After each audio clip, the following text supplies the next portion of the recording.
I think at the moment it's still very unclear. The key thing that I am looking out for is the outcome of the meeting between the Iranian foreign minister and the Russians today.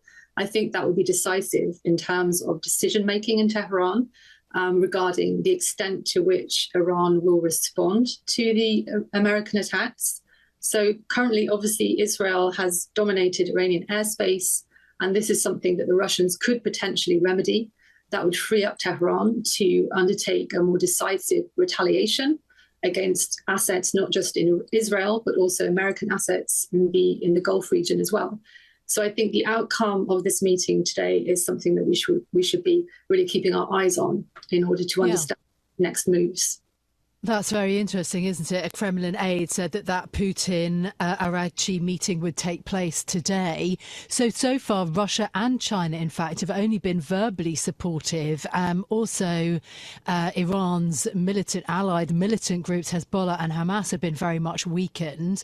What do you think may emerge? I mean, do you think that there is any possibility of real Russian military support? There's been a great deal of reluctance for Russia to give any of that to Iran so far in this immediate conflict.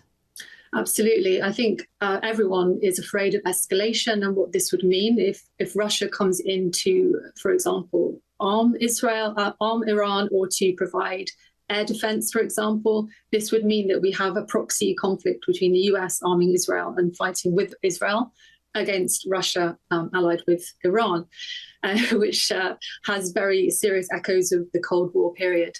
I think there is a lot of reluctance. We're hearing everyone calling for de-escalation. I'm not sure really the realistic possibility of considerable support, but I think those voices will keep on in support of Iran. We saw the UN debates as well as Security Council and the General Assembly are all calling for de-escalation. But this, it is a serious possibility that I think we need to take into account, and that Iran will be relying on to keep up pressure to prevent any escalation, particularly a further intervention from the Americans. You made the Cold War comparison there. I wonder, is this a repeat of the 2003 Iraq playbook, as some have said? Have we just seen a manufacturing of consent in terms of the US striking Iran? The US Business Secretary Jonathan Reynolds says that this is very different from Iraq. Is it? There are a lot of parallels that we can draw. I think there is a lot less support even this time than there was for Iraq. Clearly, there were huge divides and debates globally before the decision to go to war in Iraq. This time, we have not had that same kind of lead up and discussion and debate. We haven't talked about the legality issues. Even with Iraq, the US sought and received authorization from Congress. That has not happened this time. And this is something which is very much coming out in the American discussions at the moment. We saw Bernie Sanders reacting to the news of the strikes, calling this unconstitutional, that only Congress can take the US into war, not the president. So this is a serious debate that's going to have reverberations in America in a way that did not happen with Iraq, where we had the aftermath, we had the war on terror, and we had that kind of very strong build-up of at least public opinion in America, if not across the world. Where is Europe in this? EU foreign ministers are discussing the Iranian situation.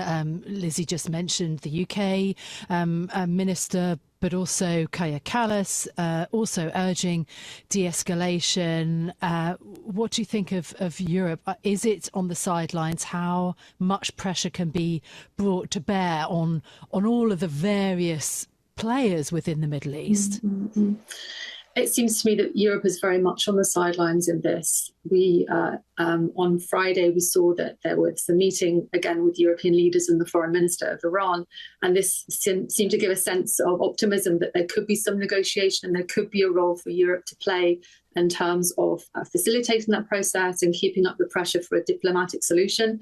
And then obviously we saw what happened over the weekend with the US undertaking these strikes, which seemed to suggest that the decision had most likely already been taken, even while the Europeans were meeting with the Iranians on Friday. So it seems that there is little at this point that the European leaders can do other than keep up efforts to call for negotiations. But it seems that the actual decisions are very much being taken in Washington and Tel Aviv.